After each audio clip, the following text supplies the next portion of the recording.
celebrating 16 years of possibility. Pilot Flying J and Halloran Hilton Hill present Anything is Possible. Today's guest, Jim VanderSteeg. Welcome to Anything is Possible. I'm Halloran Hilton Hill. Of course, these are great stories about great people whose lives prove that anything is possible. And it is my pleasure to welcome to the broadcast the CEO of Covenant, Jim VanderSteeg. Thank you for being here. Appreciate you inviting me. You know what, when I think about your work as a leader, and we've had some great, I like to just sit in your office and just talk about leadership. But it dawned on me the other day that you're leading an organization that has over 11,000 associates or employees. And I'm trying to think back to your childhood, your upbringing. Did you ever imagine you would lead such a large organization? No. You know, my interest, it was interesting when I was a younger child, was in medicine. Actually grew up and became good friends with our pediatrician. And he would take me to the hospital sometime and let me do rounds with him. And so I actually thought I was going to go into medicine, but no, I couldn't have imagined that one day I'd be the CEO of a company with 11,000 employees. What happened that made you go, wait a minute, I think my calling is on the administrative side of the business, and my calling is to lead people, to lead and manage people, because that's a whole other thing. Yeah, I get that question occasionally. I was finished in my third year of pre-med. I had taken all those lovely classes, organic chemistry and all that. P-Chem, all of that. Yeah, all that fun stuff. I had applied for medical school early, which is pretty difficult. I applied in my junior year, and then going into my senior year, I really had lost my passion to go to medical school. We ought to really have a lot of respect for physicians. But what happened to me, this physician, he was a pediatrician again, and he had allowed me to do rounds with him in the hospital. What I started realizing was my interest was really in this extremely complex environment called a hospital. And my father was a friend with one of the executives at the Baptist healthcare system in Memphis, and the two of them started talking, and he said, well, why don't you ask Jim when he graduates to come and do an internship here at Baptist? You know, because if you graduate, my degree was, had a major in biology and a minor in chemistry and physics. And you're either going to teach or you're pretty limited in terms of what you're going to do. So they opened up this opportunity. I did this internship. Within a couple of months, just seeing the environment, it's such an incredible complex environment. It is such an environment where you see people making the difference in the lives of people every day, saving lives, just really getting to intervene. And I fell in love with the environment. And so then applied for grad school, went off and got my master's degree, and came back and did my residency, and then the work started. Then the work started. That's right. People, you're in a people business. Yeah. When did you realize you had an aptitude for leading, inspiring, managing people? I think I learned that somewhat in graduate school. I mean, graduate school obviously is a lot about learning how to present, learning how to write, but you're presenting to a lot of people, and it was interesting. In some ways, I guess I could almost go back to when I played football. I was captain of the football team. You found that people like to follow you. And then along the way, I gained this passion for being part of a team.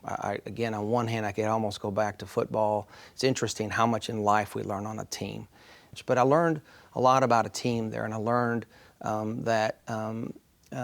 about leading and enjoying the fact of leading. And then again, went to graduate school, and then very quickly, when my residency, they actually cut my administrative residency short, and I became the assistant administrator of a hospital. And you know, I'm 24 years old, and I am the boss of 50-year-olds. And that was a very unusual thing, and the 50-year-olds weren't so sure about it either at first. But I realized that as complex an organization as a hospital is and a health system is, you have to have a team. And it takes everybody working together, and it takes leadership. Let's talk about leadership in just a moment. This is Jim VanderSteeg, CEO of Covenant. You're watching Anything is Possible. More in a moment. Possibility powered by Pilot Flying J, Covenant Health, Home Federal, and the Knoxville News Sentinel. Coming up. I know to do this job, I cannot be wise enough, and I cannot be smart enough. I've relied on God to lead and direct and to correct me since I was a young child. Welcome back to Anything is Possible. I'm Halloran Hilton Hill. This is Jim VanderSteeg, a guy who, like me, also loves cars. I do love cars. When I was growing up, I loved just the sound of cars, right? Anything with a motor. We'd sit on the front porch and close our eyes and go, that's a GTO, or that's a Mustang, or that's a... So welcome to the broadcast. I want to talk to you about the people in your life that were transformative, because as you mentioned your journey toward becoming a CEO, you've mentioned a number of people that said, hey, I want to expose you to something, and that exposure opened your eyes up to possibility. Tell me about some of the key people in your life that recognized your possibility and then allowed you to see your possibilities. Sure. So I'd have to start with my father. Tell me about him. He is just a fantastic, godly man, an incredible example of what it means to be a dad, a husband, and just gave everything. He sacrificed everything for his kids his whole life, and he's still alive. In fact, we're going to be celebrating his 80th birthday at the end of May. Very healthy, sharp man. But so he pushed me, and it's funny in life, little lessons you learn that seem so little, but later in life you never forget. I remember when I was growing up on Saturday mornings, there were certain things you did. You cut grass, you washed cars. It didn't matter if you thought the car was clean. You washed the cars every Saturday. And I remember one Saturday that I had some of the things I wanted to do, so I did a really poor job on washing his car. And he came into the house and he said, son, I said, yes, sir. He said, you don't ever have to wash my car again. And it just hit my heart. And I went outside, I washed that car. It was the best it was ever done. And what he taught me really quickly, if you're not going to give your best, don't do it at all. Wow. And it's interesting. I got probably 15 stories like that of just little things he told me. But, through my whole career, he's been, and my mother too. My mother's a prayer warrior. She prays for me every day, when I need it, by the way, every day. And my father's been a constant encourager. I've teased him sometimes that in my career, occasionally, he's deserved a piece of my paycheck. Because he's been the person I could call when I was frustrated, when coming home from work, just get on the phone with him and say, you know what, I'm just about done with this. And just to let me talk. He would listen to me. He would let me vent, and then he would kind of, hey, let's think about some things. And so he taught me a lot about being a man, about being a father, about being a leader. And I would give a tremendous amount of credit to him. But I would also tell you, I could mention several of the individuals, but I will also just tell you as a Christian that, I'll give you a verse that was one of my favorite verses. It's Micah 6:8. And it's three things to do: to live justly. It's pretty easy. You say, what does that mean? Just do what's right. Love mercy, be kind. Remember the kindness you received and walk humbly with your God. And to always remember that everything you have and everything you think you are was a gift from God. And so I give a lot of credit to my father. I've had other leaders who have been before me. I give credit to Tony Spezia. Tony's great. Who was the previous CEO of Covenant.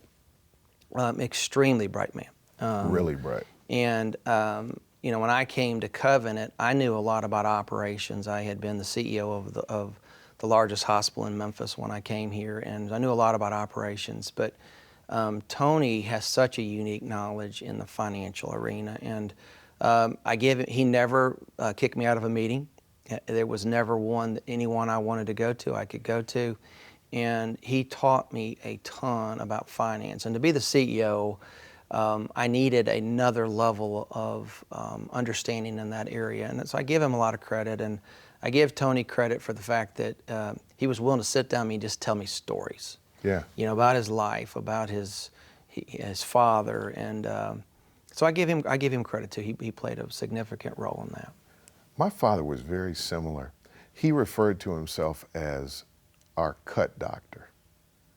He stood at the corner of the ring, and you get beat up, you go to the corner, he'd look you over to make sure you were still alive. Yeah. He had the towel, could throw it in, Yeah. but he wouldn't. Yeah. He just kind of grease your face up, give you some smelling salt, bell rings, Yep. and you get back in Right. there and do Yeah. life. Yeah. And I loved having him in my corner. It sounds like that was the same for you. So people poured into you. You mentioned your faith, though, your heavenly Father. When did your faith become so active and strong? That's really my whole career. I became a Christian when I was only 10 years old. And it's interesting when you look at people and you say, I look at that person and they've never had any struggles. You just don't know them. Everybody has had hard times and struggles. And, I know to do this job, I cannot be wise enough and I cannot be smart enough. When you look at, to your point, leading 11,000 employees, and by the way, I don't do that by myself. I've got a great leadership team, and one of my major goals is to continue to move leadership further down the company. But this is the kind of role between all that happens in healthcare, the changes that are going on. You need wisdom, and there's not enough earthly wisdom. So I've relied on God to lead and direct and to correct me since I was a young child. And let's talk for a minute then about how your Father, your Heavenly Father, these great leaders that are poured into you have brought you to a commitment to leadership and covenant that's different. You had everybody sign an agreement that they were going to be about some core values. Yeah. Patients first. Yeah. Kind of give us those three pillars that you drive the organization with. I appreciate you asking that question. So when I was looking to become the CEO, I became the CEO on April 1st, 2 years ago on April Fool's Day, which was a little concerning. Right. But I had about a year before that I knew I was going to be the CEO, so I started thinking about what is the vision that I want everyone to know for Covenant, and not the 20-something word statement, but what are can we boil it down to three things? And to your point, so it's a commitment, and it's a commitment to excellence, and you don't have to sign it, but if you don't sign it, you can't work for Covenant. And for new employees and all current employees, so everybody who works at Covenant, including our board, has signed this document. And it really says three things. In some ways, they're fairly simple, but they're very, very important. Number one is patients are always first, and how we treat our patients, how we think about them. One of the things I tell our employees is, every person who comes into our organization is important. You say, well, why would you say that? Well, think about it this way. Everybody is someone's mom, dad, brother, sister, friend. They all are important. My standard of care for Covenant is simple, and here's what it is. Everybody, all the care we deliver needs to be good enough for my mom. Because if it's good enough for my mom, it's good enough. And someone might accuse me of being a little bit of a mama's boy. But if it's good enough, it has to be good enough for my mom. So patience first. Number two, excellence. And on one hand, in healthcare, we measure so much stuff, and that's important, and we need to be able to demonstrate by what's measured that we're excellent. But I try to make that a lot more personal, and what I ask everybody to do is to commit to personal excellence, to commit to being the best you, and that obviously means you got to get better every day. You got to continue to be a learner.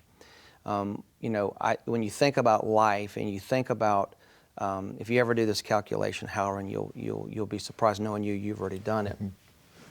Which is to figure out how many of your waking hours you are working. And you will figure, if you do that calculation, you're going to find out the majority of your waking hours you are working. So what are you doing? You are investing your life into this work. And the question becomes is, what's your life worth? What's your time worth? And what I try to tell people, it's worth your best. So excellence, we ask for excellence. And then the last one is first and best choice. Covenant wants to be the first and best choice for the patients who come see us. We want to be the first best choice for employees. We want employees when they look and say, I want to be a nurse, I want to be a physician. Whatever that role is, that, this is the organization I want to work for. So those are three very simple things. But I think if we all will continue to commit to them, I think you will see an organization that actually produces excellence. And that's powerful in your personal life. Yeah. We'll take a break. When we come back, you have a great family, a great wife, Erin, and you guys are really committed to helping in the community as well. And I want to talk to you about your family life. Very good. Thank you. This is Mr. VanderSteeg, the great one. We'll be back with more in a moment. Coming up. So my measuring stick's my father, and I've determined a long time ago, if I'm half the man he is, I'll be a good man. I love those three things, actually. Patience first, right? Just that whole notion in any business enterprise, if you're putting the people you serve first, that's an advantage. Excellence, right? To be excellent and to commit to personal and professional excellence. Excellence just feels good. It does. There's nothing like when you wash the car and you know you did a good job, right? And then first and best choice, to be the kind of person that people like to be around, to be the kind of organization that people want to work with. I think that's great. Let's talk about your family. Sure. Because if you apply those same things, then it's Erin first. Right, Erin first, that's right. So tell me about your family. I have a lovely wife named Erin, and if you meet her, you will go, absolutely. How did you get her? Yeah. You outpunted your coverage. So one of the main goals of every man is to outmarry himself. So I did that. She's a wonderful woman, an incredible supporter of me. The reality is, when you look at anybody who in the eyes of the world is successful, you can look around and you can find out a lot of reasons why, and she's one of those reasons. And then I have two children. Brooke is my oldest, and I have a son named David, and they're both at Lee University. She is a rising senior, and he is a rising junior. So they've lived in Memphis and Oxford, Mississippi, and then Memphis again, and then they've lived in Knoxville for about 10 years, so they pretty much grew up in Knoxville. Very blessed. They're very special to me. How do you feel you're doing as a dad when you look at how your father impacted your life? And I know your faith informs how you live your life. I know we got metrics to measure your performance as a CEO, but I know you think about, hey, the people I love the most. So my measuring stick's my father, and I've determined a long time ago, if I'm half the man he is, I'll be a good man. And I don't know how good of a father I am, but I would say I'm very proud to watch my children who are growing up. They're maturing. They care about the right things, and they're givers. So when I look at those qualities, I'll give the credit to Erin. Erin's the one who's probably gotten all the good stuff there, but just very blessed, really. When you are, if the guy that is your age is mentoring the 21-year-old Jim VanderSteeg, or a young executive, male or female, and they're coming up, and you say, you know what? I'm halfway through my journey. Here's what it looks like to maximize the possibilities of your life. What do you tell them? One, always give your best.